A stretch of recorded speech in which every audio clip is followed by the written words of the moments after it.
ఒక మాట మాత్రం నేను మీకు దృష్టి తీసుకొస్తున్నాను. ఎందుకంటే ఉదయం నుంచి చాలామంది నన్ను ఫోన్ చేసి అడిగారు, ఒక పత్రిక వార్తలు వచ్చినాయని. వివిధ మాధ్యమాల్లో కానివ్వండి, పత్రికల్లో వచ్చిన విషయం కానివ్వండి, పవన్ కళ్యాణ్ గారు రాష్ట్ర ప్రజలను దృష్టిలో పెట్టుకుని సార్వత్రిక ఎన్నికలప్పుడు అవసరమైతే మనం తగ్గుదాం,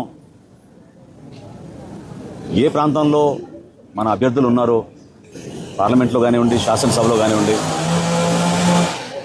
వాళ్ళందరికీ కూడా పోటీ చేసే అవకాశం ప్రతి ఒక్కరికి ఈ సందర్భంలో కల్పించలేకపోతామేమో.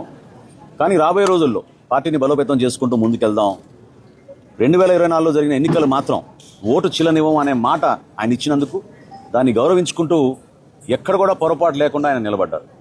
సో కూటమిలో మేము 4 అడుగులు వెనకేసినా కూడా అది కూటమిలు బలపరచడానికి ఎన్డీఏ భాగస్వాములుగా మేము ఒక బాధ్యతతోటి ముందుకెళ్ళాం తప్ప అది ఈ రోజున కూడా స్థానిక సంస్థల్లో అదే రీతిలో ముందుకెళ్తున్నాను కూడా అది పొరపాటు. కాబట్టి జనసేన పార్టీలో ఉన్న మా నాయకులు, కార్యకర్తలు వివిధ ప్రాంతాల్లో మేము పర్యటించిన వాళ్ళందరికీ కూడా రాబోయే రోజుల్లో కూడా మీకు పోటీ చేసే అవకాశం కల్పించడానికి కోసం తప్పకుండా మీ నాయకత్వం బలోపేతం అయ్యేటట్టు మీరు క్షేత్రస్థాయిలో పర్యటించండి, నిలబడండి. పవన్ కళ్యాణ్ గారు కోరేది కూడా ఒకటే, యువత ముందుకు రావాలి, మహిళలు ముందుకు రావాలి, రాజకీయంగా అందరికీ మనం చక్కటి అవకాశం కల్పించాలి.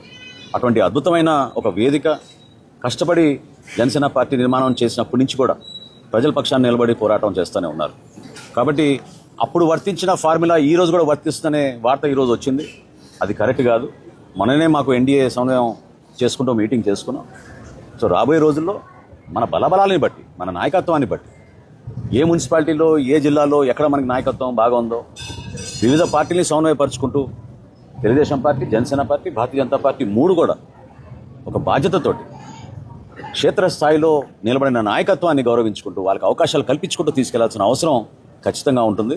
కాబట్టి సార్వత్రిక ఎన్నికల్లో జరిగిన సందర్భం, ఆ సమయం, ఆ రోజు మా పార్టీ అధ్యక్షులు పవన్ కళ్యాణ్ గారు తీసుకున్న నిర్ణయం రాష్ట్ర శ్రేయస్సు దృష్టిలో పెట్టుకుని, ప్రజల గురించి దృష్టిలో పెట్టుకుని, జగన్మోహన్ రెడ్డికి ప్రభుత్వాన్ని మనం వ్యతిరేకించాలంటే ఓటు చిల్లనివ్వకూడదనే ఆలోచనతో ఆయన తీసుకున్న నిర్ణయం అది. ఆ రోజున ఈ రోజున తప్పకుండా క్షేత్రస్థాయిలో మనం పర్యటిస్తున్నప్పుడు జనసేన పార్టీ నాయకులు, కార్యకర్తల ఆవేదనలు, వివిధ పార్టీల ఆవేదన కూడా మనం అర్థం చేసుకుని మన బలబలాలను చెక్ చేసుకుని ప్రొఫెషనల్ రీతిలో నాయకత్వాన్ని పెంచుకునే విధంగా, ప్రజలకి మరింత చొరవగా మనం పనిచేసుకునే విధంగా, అభివృద్ధి కార్యక్రమాలు ఎక్కడ కూడా వెనకడుగు వేయకుండా స్పెషల్ ఫండ్స్ కూడా క్రియేట్ చేస్తామని మన ముఖ్యమంత్రి గారు చెప్పారు. ప్రతి నియోజకవర్గంలో, ప్రతి మున్సిపాలిటీలో కూడా వీటన్నిటిని మనం బేస్ చేసుకుని రాబోయే రోజుల్లో ఎన్నికలకు సిద్ధమయ్యే విధంగా మన అందరం కూడా మన పార్టీ అధ్యక్షులు పవన్ కళ్యాణ్ గారు చెప్పినట్టుగా అదేవిధంగా అక్కడ తెలుగుదేశం పార్టీ అధ్యక్షులు చంద్రబాబు నాయుడు గారు, భారతీయ జనతా పార్టీ నుంచి నరేంద్ర మోడీ గారు ఇచ్చిన సూచనలతోటి రాష్ట్రాన్ని మరింత అభివృద్ధి చేసుకుంటూ ముందుకెళ్దామని ఈ సందర్భంగా తెలుపుకున్నాను.